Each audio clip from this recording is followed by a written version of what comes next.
Bismillahirrahmanirrahim. Assalamualaikum warahmatullahi wabarakatuh. Innal hamdalillah nahmaduhu wa nasta'inuhu wa nastaghfiruh wa na'udzu billahi min shururi anfusina wa min sayyiati a'malina. May yahdihillahu fala mudilla lahu wa may yudlil fala hadiya lahu. Asyhadu an la ilaha illallah wahdahu la syarika lahu wa asyhadu anna Muhammadan abduhu wa rasuluhu la nabiyya ba'dahu. Allahumma shalli wa sallim ala nabiyyina Muhammadin sayyidil awwalin wal akhirin sayyidil anbiya'i wal mursalin al-mab'uusi rahmatan lil alamin wa ala alihi wa sahbihi wa man sara ala nahjihi ila yaumiddin.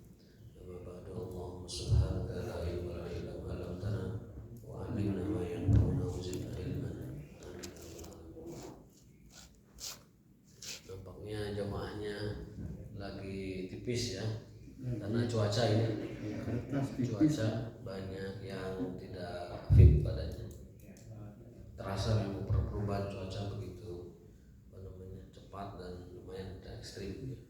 Bisa rehat jauh. Kada seueur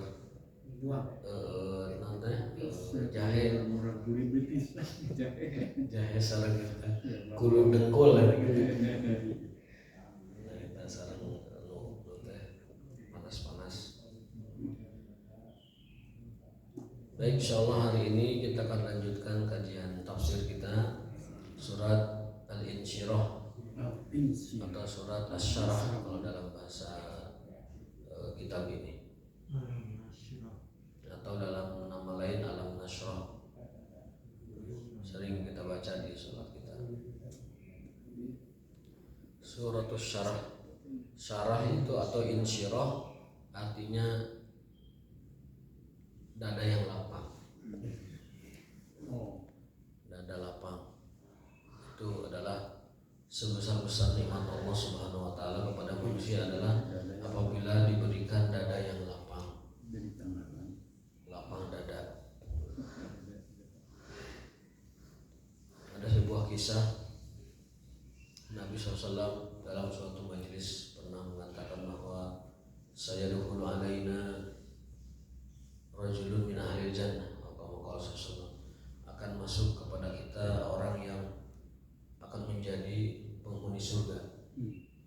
Jadi orang ini sudah disaksikan Rasul sebagai ahli surga sebelum wafatnya. Lalu para sahabat menunggu siapa yang masuk masjid saat itu, karena beliau sedang bermajelis dengan sahabat yang lain dan mengatakan akan masuk seorang pada kita, dia adalah calon penghuni surga. Lalu setelah itu masuklah, namanya itu Abdullah bin Amr bin As kalau tidak salah. Kemudian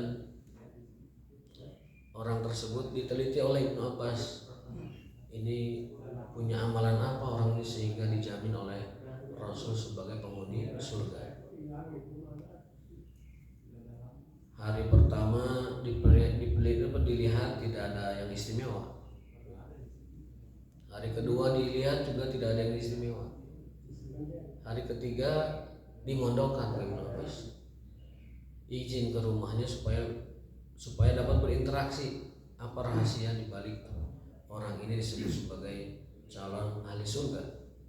Padahal ibadahnya biasa saja, tahajudnya biasa, sholatnya biasa, tilawahnya biasa, malam harinya juga biasa, tidur istirahat. Nah, lalu Ibnu Abbas bertanya kepada orang tersebut, apa yang kau amalkan sehingga Rasul menjamin kamu masuk surga? Padahal saya lihat amalan kamu ibadahnya biasa-biasa saja. Lalu orang tersebut, karena yang melihat bertanya itu Ibnu Abbas itu kan ulamanya sahabat, ya kan? Disebut cendekiawannya sahabat lah. Dia pun mengatakan bahwa seperti yang kau lihat amalanku biasa saja, tetapi setiap malam ada amalan yang tidak pernah kutinggalkan. Apa itu? Aku lapangkan dada untuk siapapun yang berinteraksi denganku di siang hari tadi. Jadi dia lapangkan dadanya, dia maafkan seluruh kesalahan orang lain, dan dia hilangkan seluruh perasaan apapun kepada orang lain yang terjadi di setiap harinya itu. Jadi setiap malam itu dia bersihkan hati dan dadanya dari segala macam rasa kepada orang lain, baik dengki, baik dendam, baik sombong, baik salah, baik segala macam itu diplongkan begitu. Nah, itulah rahasia orang tersebut dijamin surga oleh Rasulullah SAW, padahal kondisi perbuatannya, amalannya, ibadahnya biasa saja. Artinya melapangkan dada, melebarkan dada, mengosongkan dada dari berbagai macam hal kepada orang lain, itu adalah ibadah hati yang paling besar pahalanya dan paling besar faedah dan manfaatnya. Nah, itu secara bahasa lapang dada. Penjelasan lapang dada itu semacam itu. Rabbi syrah li sadri, Allah lapangkan dada saya. Rabbi syrah li sadri wa yassir li amri, dan mudahkan urusan saya. Itu permohonan Nabi Musa sebelum dakwah itu, lapangkan dada dulu. Supaya ketika berdakwah itu punya bekal jiwa yang kuat, punya bekal hati yang kuat ketika menghadapi manusia, menghadapi pengikutnya, menghadapi musuhnya. Itu perlu dada yang besar, perlu dada yang luas, dada yang lapang menghadapi umatud dakwah tersebut. Nah, surat Al-Insyirah ini atau surat lapang dada ini berarti ini ada urgensi tersendiri kenapa dinamakan surat lapang dada gitu. Berarti yang namanya amalan lapang dada atau ibadah lapang dada itu sangat luar biasa faedah dan manfaatnya. Sampai dijadikan sebuah surat dan dijadikan sebuah amalan. Apa itu? Melapangkan dada. Berarti termasuk ibadah yang sangat besar. Kan sekarang banyak kita ini ibadah rajin tapi dadanya sempit, banyak. Rajin ibadah tapi dadanya sempit. Sempit melihat kesenangan orang lain, sempit melihat kebahagiaan orang lain. SMS, senang melihat orang susah, susah melihat orang senang. Itu rumus SMS itu. Itu SMS, susah melihat orang senang, senang melihat orang susah. Itu rumusnya adalah SMS. Kalau kita sudah tertimpa SMS, berarti harus dihilangkan, harus dibersihkan dengan kita mendalami surat Al-Insyirah ini. Ya, tadi sudah disampaikan bahwa ada orang yang dijamin surga ternyata bukan karena banyaknya amal ibadah, bukan karena banyaknya ritual, tetapi justru karena amalan yang sangat sederhana tetapi dilakukan tiap hari. Apa itu? Insyirahus sadr, melapangkan dada setiap malam, menghilangkan seluruh rasa, seluruh asa, seluruh dengki, kesombongan dan lain sebagainya kepada orang lain dari apa yang terjadi di siang harinya. Itu amalan ibadah yang sangat besar sekali. Kalau kita sampai punya yang namanya lapang dada. Tiap malam sebelum tidur, sebelum bismillahirrahmanirrahim ahya wa amut, katakan dalam diri kita, saya insyirahkan, saya bebaskan, saya kosongkan, saya leburkan seluruh apa yang terjadi di siang hari tadi. Itulah amalan hati, amalan dada yang sangat luar biasa faidah dan manfaatnya. Dan itu secara psikologis itu merupakan terapi yang paling bagus untuk kesehatan mental dan jiwa katanya. Kalau kita ini punya dada yang lapang, itu kesehatannya lebih maksimal ketimbang orang yang dalam dadanya itu banyak sekali perasaan dan endapan-endapan rasa yang terus mengendap dalam dada kita. Jadi penyakit. Ya. Makanya permohonan Nabi Musa tadi disampaikan oleh Pak Haji Ahmad bahwasanya sebelum berdakwah Nabi Musa itu minta dilapangkan dada dulu. Karena untuk menghadapi umatud dakwah, baik umatud dakwah yang merupakan pengikutnya atau umatud dakwah yakni orang lain yang akan didakwahi. Kalau umatnya berarti kan umat yang akan ditarbiyah. Kalau musuhnya berarti kan umat yang akan diajak kepada tauhid. Itu membutuhkan kelapangan dada yang maksimal. Begitupun Rasulullah SAW sebelum mendakwahi kaumnya, mendakwahi umat manusia, itu Allah tegaskan bahwa yang pertama kali Allah lakukan kepada diri Rasulullah SAW adalah melapangkan dadanya. Sebelum diberikan syariat yang banyak, sebelum diberikan syariat yang berat, sebelum diberikan ibadah, tauhid dan sebagainya, itu Allah lapangkan dadanya terlebih dahulu. Karena untuk menghadapi umat manusia sangat diperlukan yang namanya lapang dada.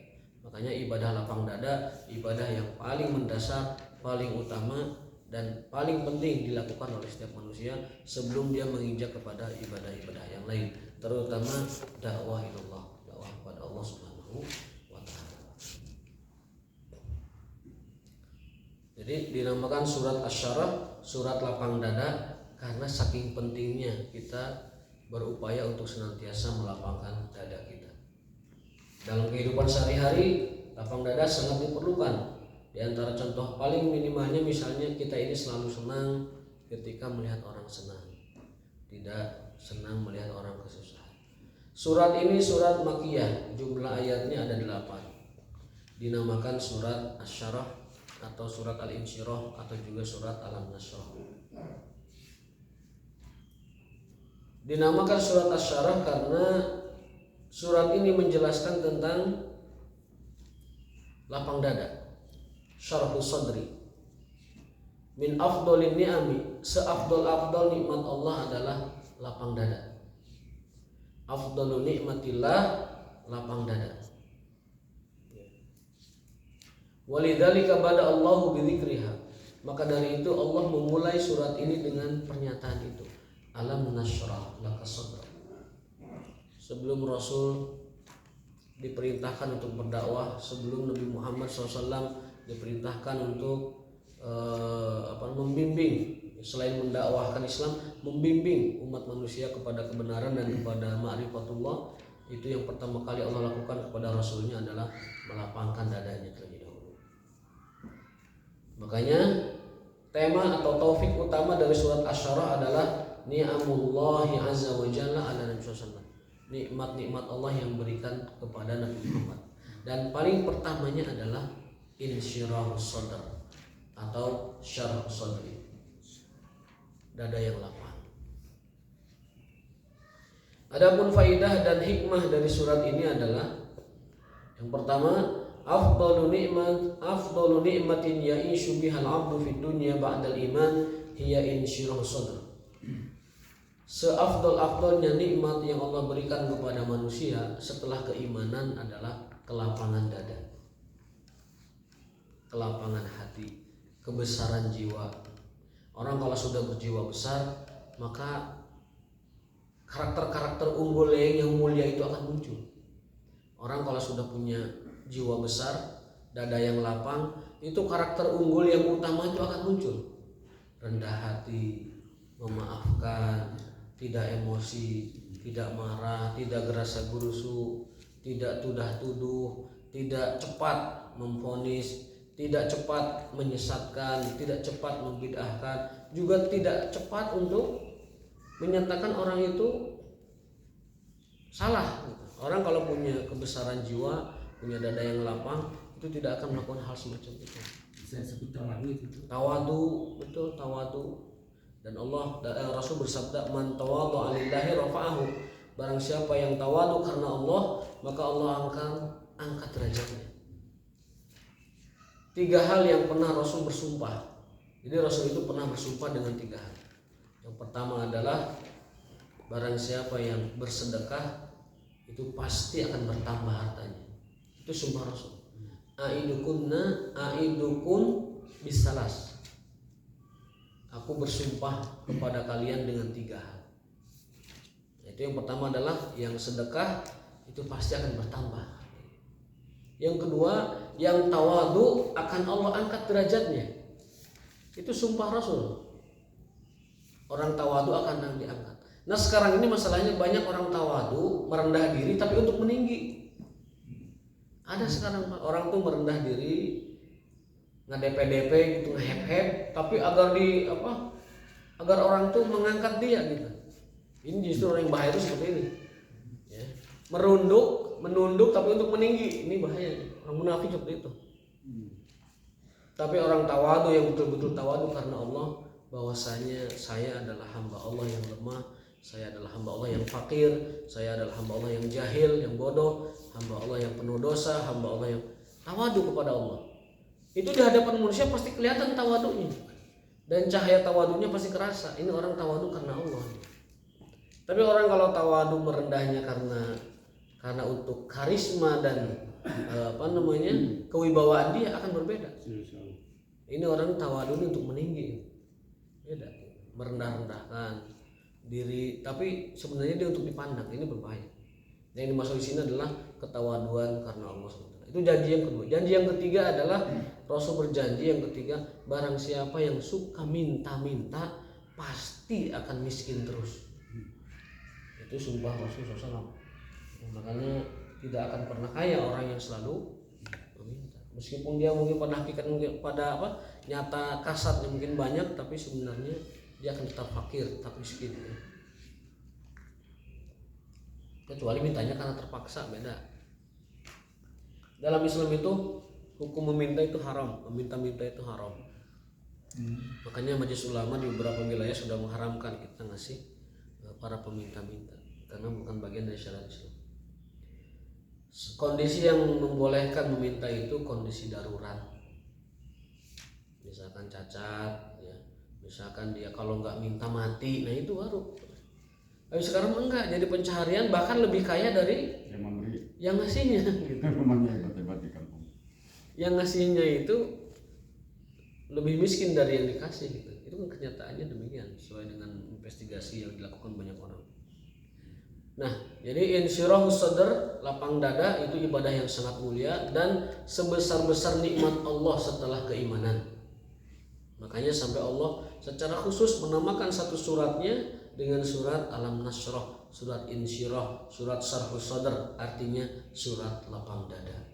Berarti ada pesan khusus, ada risalah khusus kepada manusia tentang pentingnya dan urgennya kita punya lapang dada. Orang kalau punya lapang dada melihat orang itu pasti dengan rasa kasihan dan simpati. Kenapa? Karena kalau kita misalkan sudah rajin sholat, melihat orang lain belum sholat itu bukan saya terus sholat baik, bukan, tetapi dengan sayang sekali dia belum merasakan nikmatnya beribadah kepada Allah. Sayang sekali dia belum mengenal Tuhannya. Sayang sekali dia belum mengenal Allah, belum mengenal Islam. Nah itu, jadi muncul perasaan semacam itu. Bukan melihat bahwa saya tamat taraka masjid, tetapi yang muncul adalah bagaimana caranya dia merasakan nikmatnya sholat di masjid, lalu setelah itu dia ketagihan ke masjid. Nah itu orang yang di dalam dadanya ada insyirah. Maka a'la maratibil ukhuwah al-isar wa adnaha insyirahus sadr.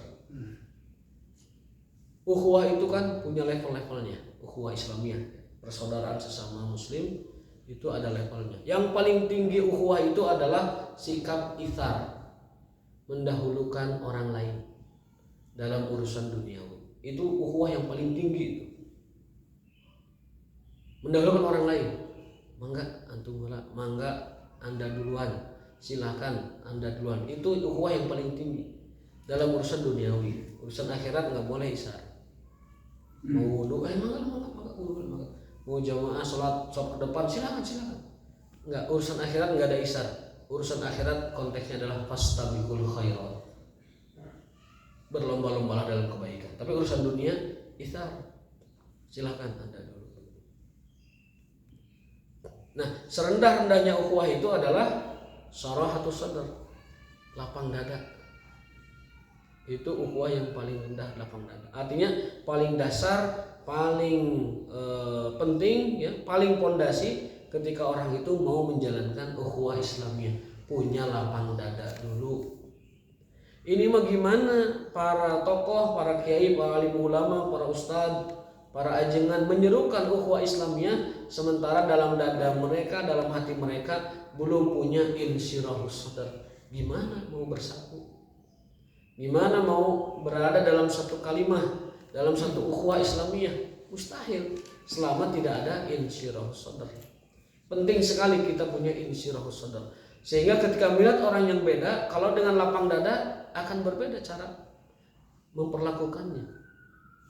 Tapi kalau dengan kesumat, dengan kedengkian, dengan memang permusuhan dari awal, segala apa yang berasal dari pihak sana akan disalahkan. Beda kalau dari awal fondasinya adalah al-insyirah. Maka al-insyirah ini wajib dikaji oleh siapapun yang ingin berdakwah kepada Allah, baik berdakwah umat Islam kepada Allah dalam hal persatuan umat, ataupun berdakwah kepada Allah dalam hal tauhid, ibadah, akhlak dan sebagainya. Penting sekali. Maka surat ini disampaikan kepada Rasulullah SAW, menegaskan dan menjelaskan tentang bagaimana pas Rasul berdakwah kepada umatnya. Yang pertama adalah Rasul dilapangkan dadanya terlebih dahulu. Alam nasrah laka sadra. Setelah dada Rasul dilapangkan, yang kedua adalah wa wada'na anka wizrak, dan kami hilangkan dosa yang ada pada dia. Kami ampuni, kami maafkan dosa-dosa yang ada pada Rasulullah SAW. Kami hilangkan kesalahan, dosa dan segala macam keburukan yang ada pada diri Muhammad. Jadi sebelum dakwah Nabi Muhammad itu satu, dilapangkan dadanya. Yang kedua, dibersihkan dosa-dosanya. Setelah lapang dada dan bersih dosanya, baru warafa'na laka dzikrak, kami angkat derajatnya setinggi-tingginya.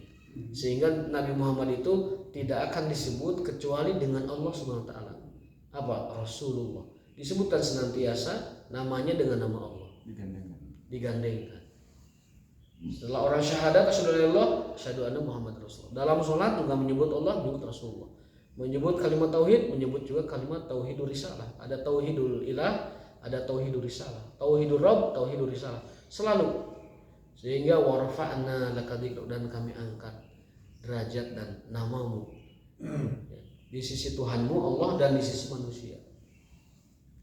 Baru ayat berikutnya adalah tentang bagaimana kemudahan itu lebih dominan daripada kesusahan dalam hidup itu ya.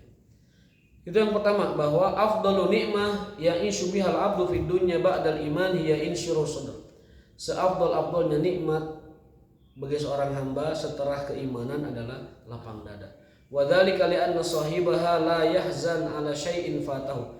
Orang yang punya lapang dada, dia tidak akan sedih kepada masa lalunya. Wala yaqtam lima yusibuhu, dan tidak akan resah, tidak akan gelisah, tidak akan sedih dengan apa yang sedang menimpanya. Dan juga dia tidak akan cemas tentang apa yang akan dialaminya. Makanya Pak, selalu kita doa, Allahumma inni a'udzubika minal hammi wal hazan. Al-hammi atau al-hammu itu adalah kecemasan kita kepada masa depan. Allahumma inni a'udzubika minal hammi wal hazan. Al-hammu ay al-huznu lima sayakun. Kecemasan kita, al-qaliq lima sayakun. Kecemasan, keresahan kita terhadap masa yang akan datang itu adalah al-hammu. Makanya kita berlindung kepada Allah dari al-hammu ini. Apa kecemasan kita masa depan? Banyak. Setiap orang punya kecemasan masing-masing kepada masa depannya. Anak SD cemas, aduh nanti saya SMP di mana ya? Lulus saya gimana nanti SD-nya? Anak SMP juga punya kecemasan. Nanti saya lulus bagaimana? Naik kelas enggak? Masuk SMA di mana? SMA juga punya kecemasan. Saya nanti nikah dengan siapa? Pasangannya siapa? Kuliah di mana? Kerja di mana? Dan lain sebagainya. Anak yang sudah menikah, sudah kuliah pun punya kecemasan. Kerja di mana? Berumah tangga di mana? Anak-anak nanti gimana dan seterusnya. Yang sudah menikah pun kecemasannya bahkan lebih banyak. Yang sudah menikah pun kecemasannya lebih banyak. Yang nggak menikah apalagi. Ya, gimana nyari sumber kehidupan, nyari beas, pabrik yang beas itu sudah kecemasan luar biasa. Yang sudah paruh baya pun ada kecemasan, nanti masa tua di mana, dengan siapa masa tuanya. Lalu yang sudah tua pun punya kecemasan, nanti meninggal di mana, saat bagaimana, dengan siapa. Adakah yang mentalkinya? Mampukah dia menghadapi sakratul maut? Mampukah dia dengan refleksitasnya mengucapkan la ilaha illallah? Padahal banyak surveinya mengatakan banyak sekali orang tidak bisa mengucap itu saat sakratul maut. Nah ini alhamdulillah, ini kecemasan masa depan. Kita berlindung kepada Allah dari kecemasan masa depan. Lalu al-hazan, minal hammi wal hazan. Al-hazan itu kecemasan masa lalu. dulu kita teringat ada kesalahan ada dosa ada pengalaman buruk, ada segala macam. Nah, al-hamu wal hazan ini adalah penyakit hati yang sering menghidapi manusia, sehingga kita dianjurkan, diperintahkan bahkan untuk berdoa kepada Allah dihindarkan dari yang namanya al-hamu wal hazan, dari kecemasan masa depan dan kecemasan masa depan. Apa rumusnya? Ada Dr. Aida Al-Qarni, pengarang kitab Al-Tahzan, itu punya 3 rumus agar kita bahagia dalam menghadapi situasi. Apa itu? Yang pertama, ini rumus bahagia ala Dr. Aida Al-Qarni, pakar hadis. Yang satu adalah da'il madi lil madi, biarkan yang lalu untuk masa lalu. Da'il madi lil madi ay utrukil madi lil madi. Apa bahasa Inggrisnya? Let gone be bygone. Sana sebagai gone, obat rengit sana. Biarkan yang sudah lalu untuk masa lalu. Let gone be bygone. Utrukil madi lil madi, da'il fat ma fat. Biarkan yang telah lalu berlalu. Lalu yang kedua, da'il mustaqbal hatta ya'ti. Biarkan masa depan datang dengan sendirinya. Jangan terlalu dicemaskan. Utruk al mustaqbal hatta ya'ti. Biarkan masa depan datang dengan sendiri. Apa fokus kita? Yaumuka yaumuka. Harimu adalah hari ini. Harimu adalah hari ini. Maka fokus pada hari ini, bekerja hari ini. Maksimalkan kerja hari ini, karena masa depan kita tidak pernah tahu dan masa lalu sudah berlalu. Itu rumus sederhana agar kita selalu siap menghadapi situasi yang terjadi. Biarkan yang akan datang dia datang sendirinya, tidak usah dicemaskan. Biar yang lalu sudah berlalu, tidak usah disesalkan. Kalau dosa tinggal diistighfari, ditaubati. Kalau itu kebaikan, minta doa agar diistiqomahkan. Lalu yang akan datang, biarkan dia datang dengan sendirinya, jangan terlalu dipikirkan. Dan fokuslah kepada hari ini. Wa dzalika li anna sahibaha la yahzan ala syai'in fatahu wa la yaktum lima yusibuhu wa la yaqlaq lima yadhur. Orang yang punya lapang dada, dia tidak akan sedih terhadap masa lalunya dan tidak akan resah dengan yang sedang menimpanya, juga tidak akan cemas dengan apa yang akan datang kepadanya. Wa qad qala Allah Ta'ala, man amila salihan min dzakarin aw unsa wa huwa mu'minun falanuhyiyanahu hayatan thayyibah. Karena rumus mereka Al-Qur'an. Barang siapa yang beramal soleh, ini rumus Al-Quran. Barang siapa yang beramal soleh dari laki-laki maupun perempuan dan dia beriman kepada Allah, maka kami akan berikan dia kehidupan yang baik, keberkahan, kecukupan, rezeki, kesehatan, kelapangan dan lain-lain. Kemudian walanajziyanahum ajrahum bi ahsani ma kanu ya'malun, dan kami berikan dia balasan terbaik di akhirat atas apa yang telah mereka kerjakan. Itu rumus orang beriman. Man amila solihan min dzakarin aw unsa wa huwa mu'min falanuhyiyanahu hayatan thayyibah. Orang yang beriman, orang yang beramal soleh, laki-laki perempuan, dan dia beriman kepada Allah, maka Allah akan berikan dia hayatan thayyibah. Ini berharga sekali yang namanya kalimat hayatan thayyibah, kehidupan yang baik di dunia. Di akhiratnya apa? Walanajziyanahum ajrahum bi ahsani ma kanu ya'malun, dan kami berikan dia balasan terbaik atas apa yang mereka telah lakukan. Berarti di dunia dia punya hayatan thayyibah, di akhirat dia punya jannatun naim.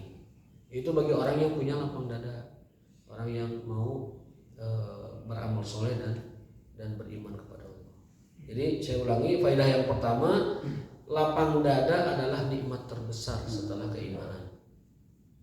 Yang kedua, wa afdalu ni'matin yarzuquhullahu al-abda fil akhirati ghufranu dzanbi. Dan sebesar-besar nikmat Allah yang diberikan kepada seorang hamba di akhirat adalah maghfirah. Apa itu maghfirah? Ampunan. Makanya Allah berfirman, alam nashrah laka sadrak wa wada'na anka wizrak. Sesuatu yang paling dicari oleh kita adalah ampunan. Dan puasa pun sebenarnya tujuan utamanya adalah ampunan. Takwa itu adalah tujuan usaha, tujuan upaya agar kita bertakwa. Tapi tujuan goal tinggi utamanya adalah ampunan. Apa dalilnya? Lihat aja hadis-hadis Nabi SAW. Barang siapa yang beriman kepada Allah, barang siapa yang berpuasa karena iman dan berharap kepada Allah, apa golnya? Ghufirallahu ma taqaddama min dzambi. Begitu juga tarawih dan tahajud. Man qama ramadhana, barang siapa yang tahajud tarawih di bulan Ramadan imanan wa ihtisaban, karena iman dan berharap Allah, ghufirallahu, Allah akan berikan ampunan. Jadi goal tujuan utama Ramadan itu hasil nyatanya adalah ampunan dari Allah. Juga hadis Nabi, sungguh celaka, sungguh rugi seseorang yang masuk bulan Ramadan lalu dia keluar dari Ramadan tidak diampuni dosa-dosanya. Itu orang yang paling merugi dan paling celaka. Berarti tujuan goal dari Ramadan adalah diampuninya dosa-dosa. Dan dosa itu kan beban kalau dalam ayat ini. Wa wada'na anka wizrak, dan kami lepaskan beban kamu. Beban berarti dosa itu beban. Beban kita beramal soleh itu dosa. Beban kita beribadah juga dosa. Beban kita dalam hidup juga dosa. Dosa itu beban dalam kehidupan kita. Apabila Allah menghilangkannya, maka dia akan mudah kita beramal soleh. Untuk itulah para ulama menyimpulkan bahwa berhasil tidaknya Ramadan itu apabila di bulan berikutnya dia tidak punya beban dosa dan ibadahnya jadi rajin. Kalau di bulan setelah Ramadan ibadahnya nggak rajin, berarti itu masih ada dosa dalam diri dia, sehingga Ramadannya dianggap tidak berhasil.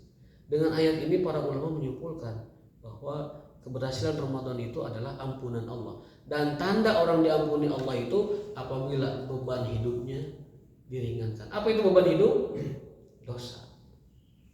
Beban hidup kita yang paling utama adalah dosa.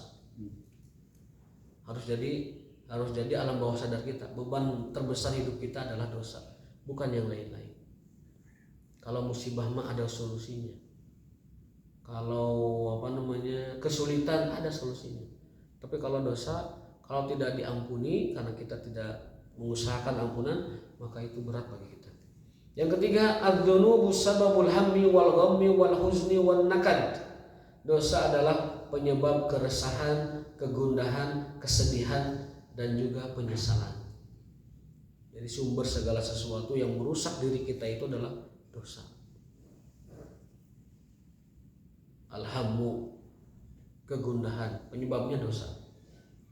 Al-ghammu, penyebabnya juga dosa. Ghammu itu kesedihan, al-ghammu, sesuatu yang membuat kita murung terus gitu. Itu adalah dosa. Al-huznu, kesedihan juga penyebabnya dosa.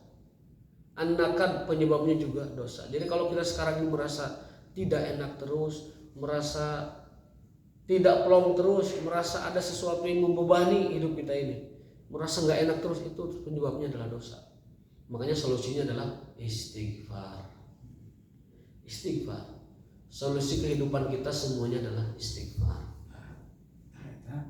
Ada berat di dada, istighfar. Ada berat di pikiran, istighfar. Ada berat dalam tindak tanduk, gerak gerik, istighfar. Malas ibadah, istighfar. Malas meninggalkan maksiat, istighfar kuncinya. Karena semua itu berpangkal dari dosa.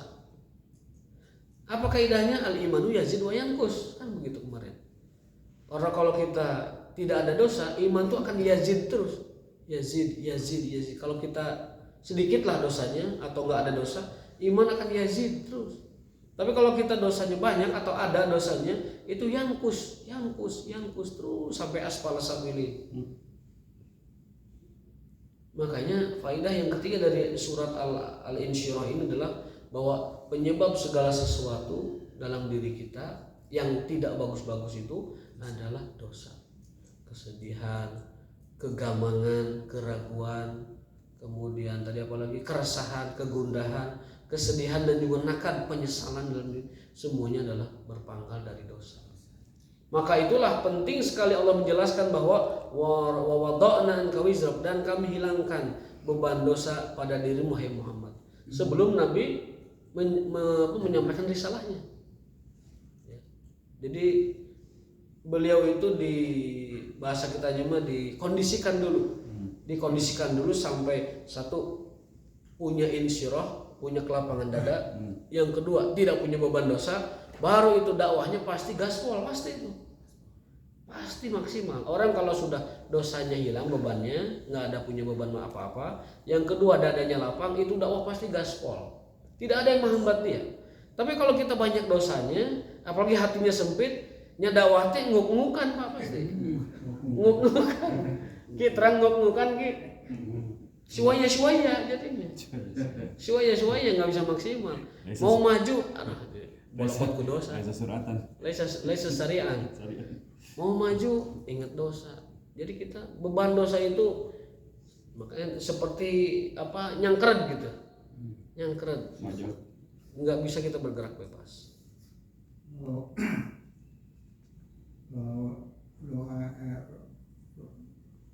Robbana la tu'akhidna in nasina, lupa pada Allah itu dosa berupa apa saja gitu, lupa pada Allah itu, sehingga kita minta di Semua kita kan berdosa karena lupa kepada Allah. Dalam surah Toha dijelaskan penyebab kita berdosa itu kan dua. Satu, lupa kepada Allah dan segala macam perintah dan larangan-larangannya. Yang kedua, tidak punya kesungguhan meninggalkan itu. Apa ayatnya? Walaqad ahidna ila Adam fanasiya walam najid lahu azma. Allah berfirman, sesungguhnya kami telah beritahu Adam fanasiya, tapi dia lupa. Walam najid lahu azma, dan kami tidak mendapati Adam bersungguh-sungguh. Berarti dosa umat manusia, karena dalam tafsir Ibnu Katsir Allah jadikan dua sifat ini diwariskan kepada seluruh keturunan Adam sampai kiamat. Dua sifat ini. Apa sifat pertama? Lupa kepada Allah. Nasia, lupa. Yang kedua, tidak punya kesungguhan. Mohon maaf, orang yang mau meninggalkan rokok misalkan, itu harus punya dua ini juga. Satu, selalu ingat tentang rokok itu. Yang kedua, punya kesungguhan meninggalkan itu. Yang kedua, orang gak mau ke masjid. Biar ke masjid apa? Satu, tidak lupa kepada Allah, artinya ingat dengan janji dan perintah Allah. Yang kedua, sungguh-sungguh. Kalau nggak sungguh-sungguh nggak akan berangkat juga. Makanya Allah mengabadikan ayat itu bahwa penyebab Adam itu tergelincir, la tu'akhizna itu, penyebab Adam tergelincir, penyebab Adam melanggar larangan Allah, penyebab Adam itu tidak taat kepada larangan Allah, itu penyebabnya dua dan Allah sudah tegaskan. Dan itu jadi sifat anak turunannya. Pertama adalah nasia, lupa. Yang kedua, lam najid lahu azma, tidak punya kesungguhan. Jadi kalau ada yang tidak mau majelis ilmu, itu dua sebabnya. Dia lupa bahwa ilmu itu wajib dituntut, wajib dicari. Yang kedua, tidak punya kesungguhan, tidak maksakan. Tidak maksakan.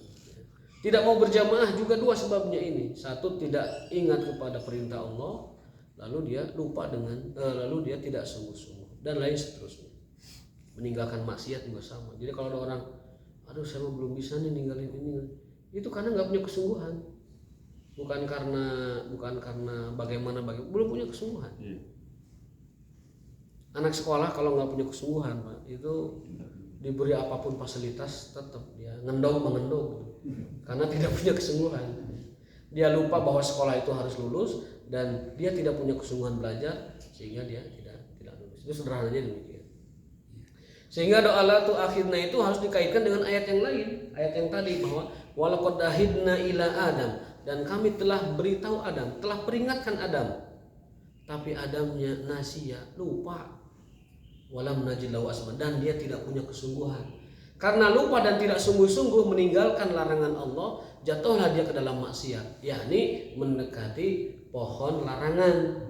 Untuk itulah dia dinyatakan bersalah oleh Allah SWT. Lalu minta diampuni.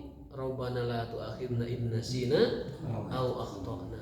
Kenapa? Karena hanya dengan cara itu orang minta ampunan kepada Allah, mengakui kebodohannya, mengakui kesalahannya, dan minta ampun kepada Allah. Allah ampuni, gampang itu.